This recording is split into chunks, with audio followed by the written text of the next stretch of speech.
பார்க்குற எல்லாருக்கும் வணக்கம். இது உங்கள் ரெஸ்லிங் கிங் தமிழ். நான் உங்கள் ரகுமான். இன்றைக்கி நம்ம சேனலில் பார்த்தீங்கன்னா சம்மர் ஸ்லாம் டே 2 நல்லபடியாக நடந்து முடிஞ்சுது.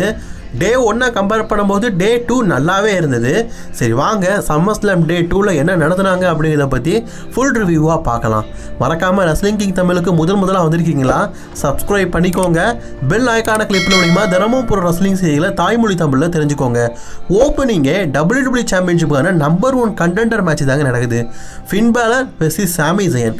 இவங்க 2 பேருக்குமே பார்த்தீங்கன்னா போஸ்டர் ஒட்டி ஐயோ பாவம்ப்பா அப்படின்னு நம்ம எல்லாருமே சொல்லலாம். அந்த அளவுக்கு WWE சாம்பியன்ஷிப்பான வாய்ப்புக்காக ஏங்கிட்டு இருக்காரு. சாமி ஜெயன் சாம்பியன்ஷிப்பை வெற்றி பெற்ற 9 நாளில் தோற்று போனார். அவர் ஒரே நாளில் கொடுத்துட்டு போனார். இவங்க 2 பேருக்குள்ள ஒரு மேட்ச். இதில் சோகமான கதை என்னன்னா, இடைப்பட்ட நேரத்திலே பார்த்தீங்கன்னா SmackDown general manager Nichols வந்து இந்த மேட்சில் இன்னொருத்தர் ஆட் பண்ண போகிறேன், அது வேறு யாருமே கிடையாது குந்தர் தான் அப்படிங்கிற மாதிரி சொல்லிட்டாரு. ஆக்சுவலி அவர் வரும்போது நான் ஏதோ ஒரு சர்ப்ரைஸ் இருக்குது அப்படின்னு நினச்சேன். பட் ஆனால் ரிங் சேனல் குந்தரை தான் ஆட் பண்ணேன்னு சொன்ன உடனே மக்கள் மத்தியில் மூஞ்சி சுளிக்க ஆரம்பிச்சிருச்சு. ஏன்னா நேற்றுக்கு குந்தர் பார்த்தீங்கன்னா வெற்றி பெற்றுட்டார், நிக்கால்டஸே வீட்டிருந்தார். அதனால் அவருக்கு கொடுக்க வேண்டிய வாக்கு. பட் ஆனால் எப்போவுமே பார்த்தீங்கன்னா ஸ்மாக் டவுன் ஜெனரல் மேனேஜர் நிக்கால்டஸ் வந்து கொஞ்சம் குசும்பு பிடிச்சவர். இப்போ இந்த இடத்துல இன்னொரு விஷயத்தை சொல்கிறாரு. குந்தரு நான் அவனை சேர்த்துட்டேன், பட் ஆனால் இன்னொருத்தரையும் நான் சேர்த்து இந்த மேட்சை ஒரு ஃபேட்டல் 4-வே தான் நடத்த நான் ஆசைப்படுறேன் அப்படின்னு சொல்கிறாரு. 4வது யார் வரா தெரியுமா? கெவின் ஓவன்ஸுங்க. நம்மளுடைய ரிட்டர்ன்ஸ் அப்டேட்டில் நிறைய டைம் நான் சொல்லியிருப்பேன், கெவின் ஓவன்ஸ் சம்மர் ஸ்லாமுக்கு ரிட்டர்ன் ஆக வாய்ப்பு ரொம்ப அதிகமாக இருக்குன்னு. அதுதான் நடந்திருக்குது. கெவின் ஓவன்ஸ் வந்துட்டார். சாமி ஜெயனுக்கு என்ன சொல்கிறதுனே தெரில. அவருடைய நெருங்கிய நண்பன் வேறு. 2 பேருமே கெட்டி பிடிச்சிட்டு சண்டை போடுறாங்க. ஃப்ரெண்ட்ஷிப்பாகவே நல்லாவே சண்டை போடுறாங்க. இந்த மேட்ச் ஒரு கடத்தில் பார்த்தீங்கன்னா சூடு பிடிக்குது. இந்த மேட்ச் முழுக்க பார்த்தீங்கன்னா சாமி ஜெயின் வெற்றி பெறுவாரா இல்லாட்டா கெவின் ஓவன்ஸ் வெற்றி பெறுவாரா அப்படிங்கிற ஒரு சூழலை நோக்கியே போயிருந்ததே தவிர்த்து ஃபின் பேலரை இவங்க கலத்தி விட்டுட்டாங்க. ஐயா ஃபின் பேலரு, உன்னை பற்றி நான் என்ன சொல்ல, உன்னை பார்த்து என்ன பண்ணுறது அப்படின்னு எனக்கு தெரில. ரொம்ப சோகமாக இருக்கே உன்னை பார்க்கும்போது. இந்த மேட்ச்சில் ஃபைனலி பார்த்தீங்கன்னா சாமி ஜெயின் வந்து அவரோட லூனிடிக்க போட்டு கெவின் ஓவன்ஸை வீழ்த்தி வின் பண்ணலான்னு ட்ரை பண்ணும்போது கெவின் ஓவன்ஸ் அதையே பயன்படுத்தி ஸ்டன்னர் போட்டு சாமி ஜெயினை வீழ்த்தி இந்த மேட்ச்சில் வெற்றி பெற்றுட்டாரு. நியூ கண்டெண்டர் சாமி ஜெயினா அல்லது ஃபின் பேலரா அப்படின்னு சொல்லிட்டு நாம் எதிர்பார்த்துட்டு இருந்த நிலையில் இப்போ கெவின் ஓவன்ஸ் பார்த்தீங்கன்னா நியூ கண்டெண்டராக செலக்ட் செய்யப்பட்டிருக்கிறார். அது மட்டும் இல்லாமல் சாமி ஜெயின் அப்படியே சோகமாக இருக்க காட்டி இதை அப்படியே முடிச்சிருக்கிறாங்க. அடுத்த match United championship match, trick Williams versus பேரன் கார்பன். இந்த மேட்ச் பார்த்தீங்கன்னா சம்மர் ஸ்லாமில் சில வாரங்களுக்கு முன்னாடி தான் கன்ஃபார்ம் செய்யப்பட்டிருந்தது. டைட்டில் மாறுமா அப்படிங்கிற பெருத்த எதிர்பார்ப்பில் இந்த மேட்ச் நடந்தது. ஆக்சுவலி பேரன் கார்பன் பல நாளுக்கு அப்புறமா, அதுவும் சம்மர் ஸ்லாமில் விதவிதமான கிம்மிக்கில் பண்ணுறவர், இந்த தடவை பேரன் கார்பனாகவே வந்திருந்தார். நல்ல விஷயம். ஆக்சுவலி இந்த மேட்ச் ரொம்பவே நல்லா இருந்தது. மோசம் அப்படின்லாம் சொல்ல மாட்டேன். ஏன் தெரியுமா? ஏன்னா இந்த மேட்சை பொறுத்த வரைக்கும் பேரன் கார்பன் நீண்ட நாளுக்கு அப்புறமா சண்டை போட்டிருக்காரு. அந்த ஆளை ரிங்கில் பார்க்கும்போதே எனக்கு சந்தோஷமாக இருக்குது. WWEல பார்த்தீங்கன்னா நீண்ட நாட்கள் சண்டை போட்டு எந்த விதமான வாய்ப்புகளும் இல்லாமல் இருக்கிற ரெஸ்லரில் இவரும் ஒருத்தர். ஒரு கட்டத்தில் ரெஃபரி பார்க்காத டைமில் யுனைடெட் சாம்பியன்ஷிப் எடுத்து கரெக்டாக ட்ரிக் வில்லியம்ஸோடைய முகத்திலே அடிச்சிட்டாரு. அதுக்கப்புறமா தி எண்ட் ஆஃப் டே ஃபினிஷரை போட்டு பேரன் கார்பன் இந்த மேட்ச்சில் வெற்றி பெற்றார். நிறைய பேர் எதிர்பார்த்துருக்க மாட்டோம். பட் நான் என்னுடைய வின்னர் பிடிஷனில் பேரன் கார்பன் தான் வெற்றி பெறுவார் அப்படிங்கிற மாதிரி நான் சொல்லியிருந்தேன். அதுதான் இப்போ நடந்திருக்குது. பேரன் கார்பன் புதிய WWE யுனைடெட் சாம்பியன்ஷிப்பை வெற்றி பெற்றிருக்காரு. கிட்டத்தட்ட 10 வருஷத்துக்கு முன்னாடி இதே மாதிரி தான் பார்த்தீங்கன்னா வெற்றி பெற்றிருந்தார் யுனைடெட் சாம்பியன்ஷிப்பை. 1 இல்லை 2 இல்லை 10 வருஷத்துக்கு முன்னாடி. 10 வருஷத்துக்கு அப்புறமா WWEல ஒரு சாம்பியன்ஷிப்பை வெற்றி பெற்றிருக்காரு. நல்ல விஷயம் தானே. அதுக்கப்புறமா ரியா ரிப்ளை இப்போதைக்கு இல்லாததுனால இன்னொரு புதிய உமன் சாம்பியன்ஷிப்பான லேடர் மேட்ச். இது ஒரு ஃபேட்டல் 5-வே மேட்சாக நடந்தது. இது உமன்ஸ் இன்டீரியம் சாம்பியன்ஷிப். இது யாரெல்லாம் இருக்கா அப்படின்னு கேட்டிங்கன்னா நிறைய பேருக்கு தெரியும். ஷார்லட் ஃப்ளேர் இருக்கிறாங்க, லாஷ் லெஜண்ட் இருக்காங்க, செல்சி கிரீன் இருக்கிறாங்க, ஜேட் கார்கில், டிஃப்னி சேஷன் சொல்லிட்டு 5 பேரை கொண்ட ஒரு லேடர் மேட்ச். இது ஒரு லேடர் மேட்ச் அப்படிங்கிறத தாண்டியும் பெண்களுக்கான லேடர் மேட்ச். மேலே ஏறி எல்லாரும் குதிக்கிறாங்க பாருங்களேன். உண்மையிலேயே இந்த மேட்ச் சூப்பராக இருந்தது. அதுலேயும் ஷார்லட் ஃப்ளேர் சாம்பியன்ஷிப்பை எடுக்கலாம்னு ட்ரை பண்ணும்போது அந்த சாம்பியன்ஷிப்போடு தொங்கிட்டு இருப்பாங்கல்ல, அதெல்லாம் பார்க்கறதுக்கு ரொம்பவே நல்லா இருந்தது. ஸோ டோட்டலி இந்த மேட்சை பார்த்தீங்கன்னா WWE வந்து சூப்பராகவும் என்டர்டெயின்மெண்ட்டாகவும் கொண்டு போயிருந்தாங்க.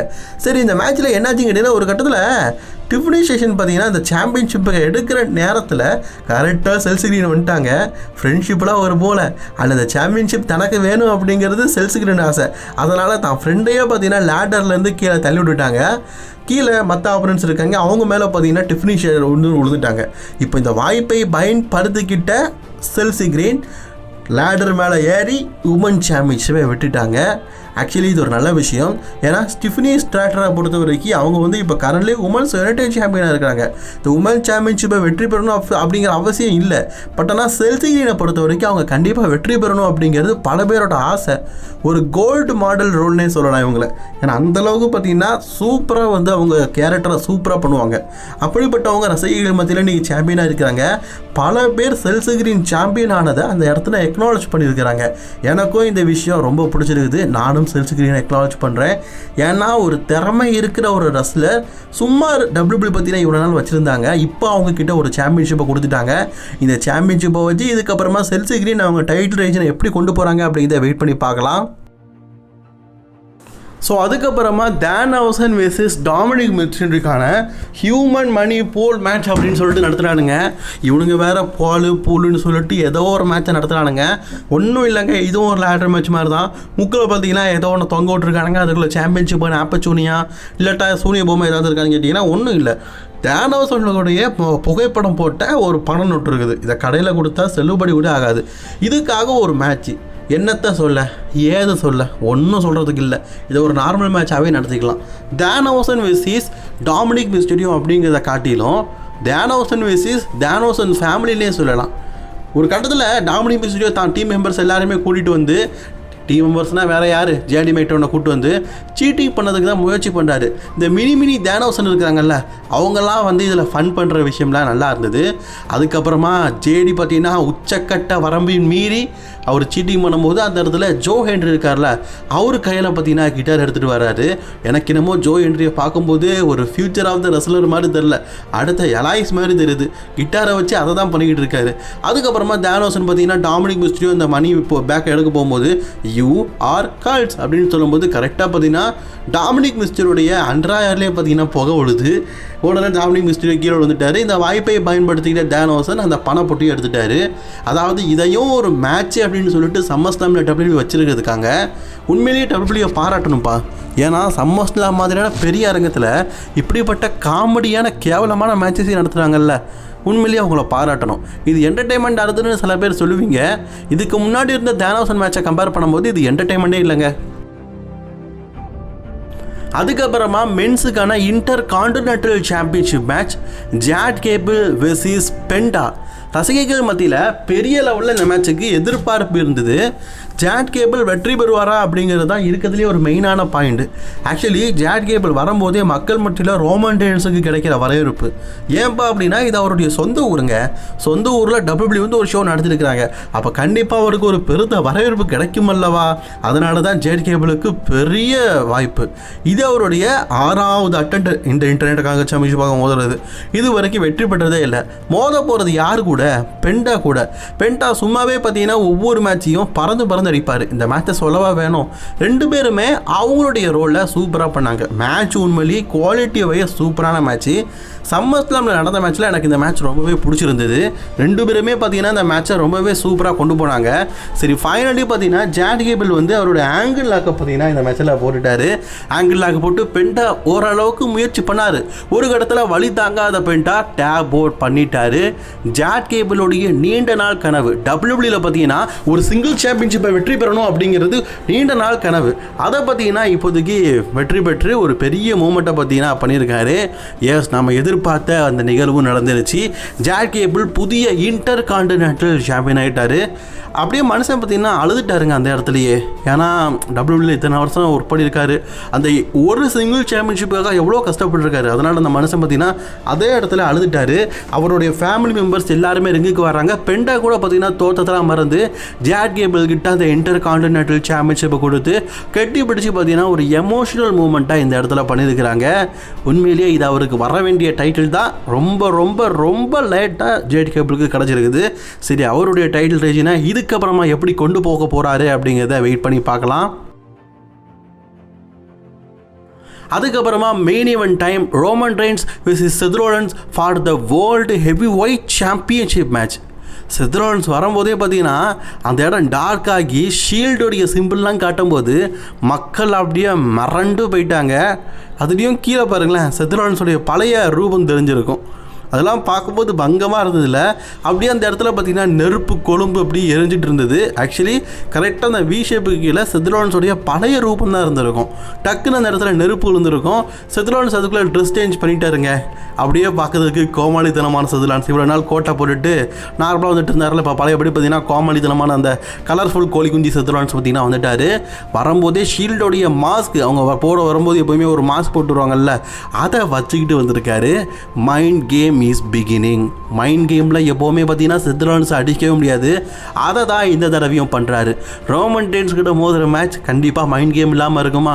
அதுக்கப்புறமா நம்ம தலைவன் Roman Reigns, the OTC tribal chief, one of the one, இந்த இடத்துக்கு வரும்போது மக்கள் எல்லாருமே வி த ஒன் அப்படின்னு சொல்லிட்டு வரவேற்கிறாங்க. செத்ரோலன்ஸும் இறக்காக காத்துட்டு இருக்காரு. மேட்சோடைய ஸ்டார்டிங்கில் இருந்தே செத்ரோலன்ஸோடைய மைண்ட் கேம் அப்படிங்கிறது ஆரம்பிச்சிருச்சு. ஸ்டார்டிங்கில் ஒரு ஷீல்டு மாதிரி நம்ம கை கொடுக்கலாம் அப்படின்னு பண்ணும்போது ரோமன் ரெயின்ஸ் அதெல்லாம் கண்டுக்கவே மாட்டேக்காரு. மேட்சை பொறுத்த வரைக்கும் ரோமன் ஸ்பியர் வரப்படும்போது அப்படியே கரெக்டாக செத்ரோலன்ஸ் வந்து உசாராகிறாரு. செத்ரோலன்ஸ் வந்து அட்டாக் பண்ணும்போது ரோமன் ரெயின்ஸ் உசாராகிறாரு. ரெண்டு பேருமே பார்த்தீங்கன்னா மாறி மாறி சண்டை போடுறாங்க. அதாவது ஒருத்தருடைய மூவ் எப்படி இருக்கும் அப்படிங்கிறது இன்னொருத்தருக்கு நல்லாவே தெரியுது. அந்த வகையில் மேட்சை சூப்பராகவே பார்த்தீங்கன்னா கொண்டு போனாங்க. எனக்கு ரொம்பவே பிடிச்சிருந்தது. செத்ரோலன்ஸ் வெற்றி பெற்றுவாரோ அப்படிங்கிற எண்ணம் துளி கூட பார்த்தீங்கன்னா நம்ம மனசில் தோணலை. அதை ஏன் பண்ணலைன்னா WWE பார்த்தீங்கன்னா ரொம்ப டீப்பான அந்த மேட்சை போல இவங்க ரெண்டு பேருக்குள்ள இருக்க ஸ்டோரியில் ரோமன் செத்ரோலன்ஸோடைய கதையை முடிக்கணும்னு. இதில் ரோமன் ரெயின்ஸ் செத்ரோலன்ஸோடைய க்ரௌன் ஃபினிஷரை அவரே பார்த்தீங்கன்னா போட்டிருப்பாரு. அது பார்க்கறதுக்கு ரொம்பவே நல்லா இருந்தது. ரோமன் ரெயின்ஸும் பார்த்தீங்கன்னா செத்ரோலன்ஸோட ஃபினிஷரை காப்பி பண்ணுறாரு. நல்லா இருந்துச்சு இல்லை? செத்ரோலன்ஸும் ரோமன் ரெயின்ஸோட ஸ்பியர்லாம் போடுறாரு. ஒரு கட்டத்தில் இவங்க ரெண்டு பேருமே டயர்டாகி நேருக்கு நேர் பார்த்து அப்படியே நின்றுப்பாங்க பாருங்களேன். அதெல்லாம் பார்க்கும்போது உண்மையிலேயே பயங்கரமாக இருந்தது. இவங்களுக்குள்ளே இருக்கிற அந்த கிளாஷ் அப்படிங்கிறது இன்றைக்கி முடிவு வரப்போகுது. Last one dance. இதுக்கப்புறமா நடக்குமா அப்படின்னு கேட்டிங்கன்னா எப்போ நடக்கும் அப்படிங்கிறது தெரியாது. அதனால் ஒன் லாஸ்ட் டான்ஸ் இந்த மேட்ச் பார்த்திங்கன்னா ரொம்பவே வெறுப்பாக போயிட்டு இருக்குது. ஃபைனலி ரோமன் ரெயின்ஸ் வெற்றி பெறலான்னு பார்க்கும்போது ரெஃப்ரியெல்லாம் ஒரு ஸ்பியர் போடுறாரு. ரெஃப்ரிஸ் இல்லாமல் இவங்க ரெண்டு பேரும் சண்டை போட்டதெல்லாம் நல்லா இருந்தது. பட் இருந்தாலும் தெரியும் இந்த மேட்ச் எதை நோக்கி போகும், யார் வெற்றி பெறுவா அப்படிங்கிறது நமக்கு தெரியும். ரோமன் ரெயின்ஸ் ஃபைனலாக பார்த்தீங்கன்னா கடைசியாக ஒரு ஸ்பியர் லாஸ்ட் ஒன் டான்ஸ் முடிவுக்கு வந்தது. 1 2 3 the game is over. Your tribal chief Roman Reigns the retain the title. Roman title மீண்டும் ரீட்டைன் பண்ணிட்டாரு. and the still world heavy weight champion Roman Reigns அப்படிங்கிற குரல் மட்டும்தான் கேட்குது. ரெண்டு பேரும் அவ்வளோ டயர்ட், பயங்கரமான மேட்ச்சில் டயர்டாக தான் இருப்பாங்க. இப்போ இந்த இடத்துல அப்படியே ரோமன் ரெயின்ஸ் பார்த்தீங்கன்னா செத்ரோலன்ஸை பார்க்காரு. என்ன இருந்தாலும் ஃப்ரெண்ட்ஷிப்புன்னு ஒன்று இருக்கும்ல, ஃப்ரெண்ட்ஷிப் தான் நமக்கு இருக்குது சொத்து ஒன்று. அதனால் செத்ரோலன்ஸ் அப்படியே பார்க்குறாரு. அப்படியே மெதுவாக செத்ரோலன்ஸை கூப்பிட்டு ஷீல்டுடைய அந்த ரெண்டு பேருமே பார்த்தீங்கன்னா கை கொடுப்பாங்க. ஆக்சுவலாக இந்த மேட்ச் ஆரம்பிக்கும் போது செத்ரோலன்ஸ் கேட்டார், ரோமன் கொடுக்கல. அப்போ நான் இப்போ ரோமன் ரெயின்ஸ் இந்த டான்ஸை நம்ம முடிச்சுக்குவோம், பழையபடி ஷீல்டு பிரதர்ஸாக ஒன்றா இருப்போன்னு சொல்லிட்டு ரெண்டு பேருமே பார்த்தீங்கன்னா இந்த கை கோர்க்கிறதுக்காக வராங்க. செத்ரோலன்ஸும் கை கோர்க்கிறாரு. ரெண்டு பேருமே அதுவும் செத்ரோலன்ஸ் வரும்போது அந்த ஷீல்டுடைய மாஸ்க் இருக்குது பார்த்தீங்களா, அதை கையில் வச்சுக்கிட்டு ஷீல்டு பிரதர்ஸ் மாதிரி பண்ணியிருப்பார். உண்மையிலேயே பார்க்க நல்லா இருந்தது. மேட்சையும் சரி எண்டிங்கையும் சரி மெயின் ஈவெண்ட்டில் நல்லாவே கொடுத்துருந்தாங்க. இப்படிப்பட்ட எண்டிங்கோட SummerSlam Day 2 முடிஞ்சிருக்குது. உங்களுக்கு இந்த வீடியோ பிடிச்சுன்னா லைக் ஷேர் பண்ணிக்கோங்க. தொடர்ந்து வீடியோ பார்க்க சேனலை சப்ஸ்கிரைப் பண்ணிக்கோங்க.